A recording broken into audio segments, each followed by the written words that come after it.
further outside Doha than I expected. But the moment I arrived, I knew it was worth it. The leaning minaret of the mosque outside was the first thing that caught my eye. Defying gravity, a strange welcome to an even stranger place. Inside the museum, the timeline immediately shudders. Fossils, massive carnivore teeth from the prehistoric world. Wild to imagine the creature this belongs to roaming the exact desert I just drove through.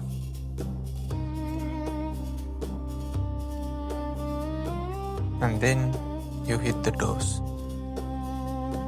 Hundreds of them lining the corridor. Every single one carved by a different hand from a different century, telling a story from a place and time I'll never fully understand. Every door a different design. This wasn't a museum built by a committee. This was one man's lifelong obsession. This collection doesn't follow a theme. One man's relentless need to preserve everything worth saving.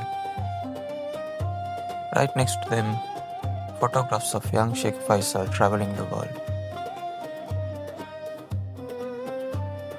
The weapons room is overwhelming. Ancient swords, heavy iron blades, firearms that looks like movie props.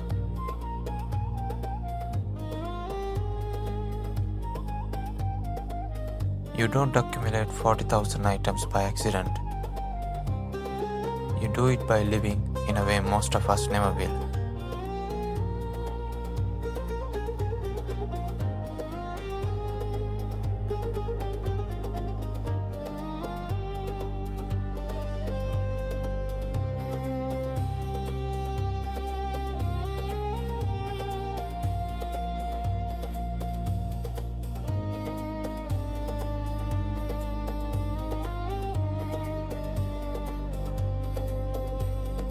Musical instruments from another era, and then the wood carvings.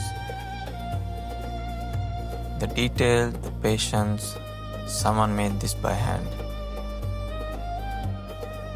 No machines, no shortcuts. Just time, skill, and something to say.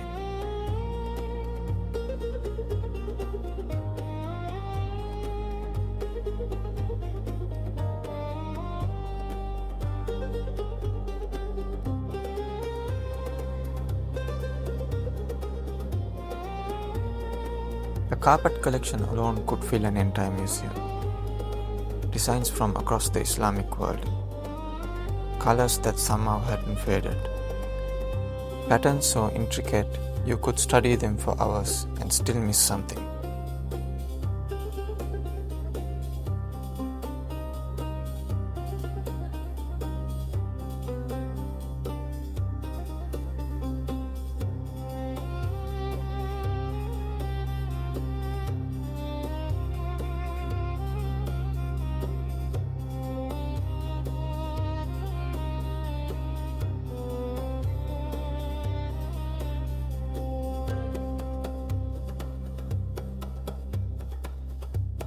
And then you walk into a complete 18th century Syrian house.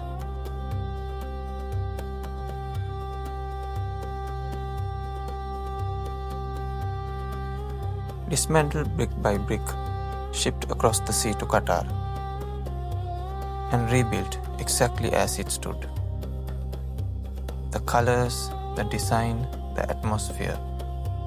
Someone loved it enough to make sure it survived the century.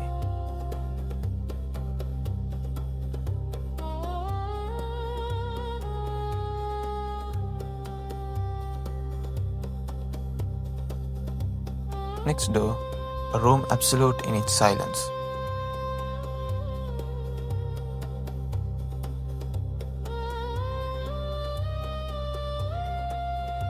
Massive Qurans, and beside them, one so small it fits in the palm of your hand.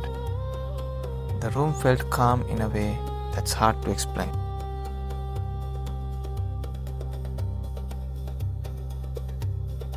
Two samurai statues in Qatar. Japanese steel next to Islamic heritage. History was never peaceful, but here it all lives under one roof.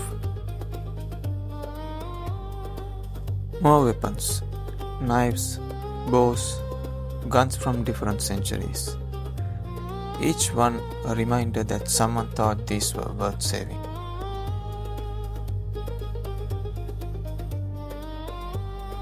Vintage trucks in every color and brand.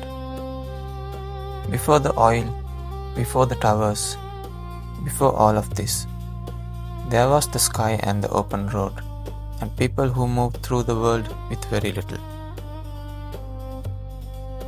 Pearling tools, fishing equipments from another Qatar entirely.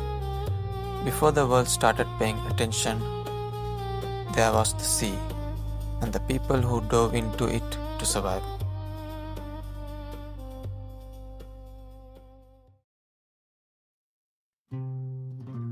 And then the cars.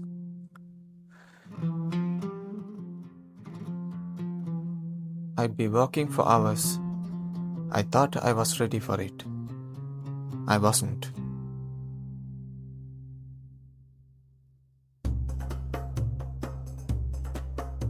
I walked through and just stopped. I didn't even think about filming at first. I just stared. Every car unique. Everyone immaculate. Over 400 rare vintage vehicles, some worth more than I will earn in a lifetime. I didn't know where to start, so I just walked and walked.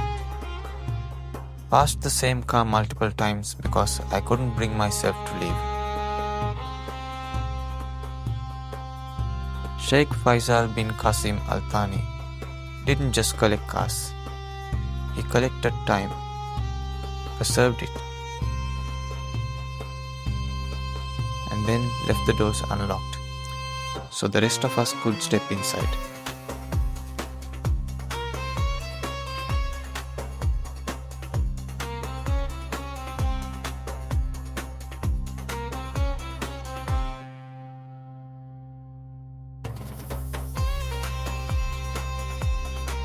I had to force myself to leave.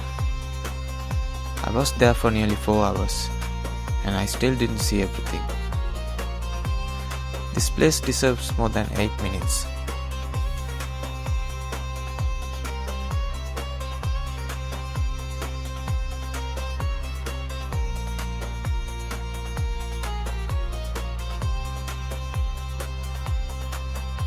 If you enjoyed coming along with me, I'd really appreciate your support. Leave a like, share your thoughts in the comment, and subscribe for more stories and places like this from Qatar.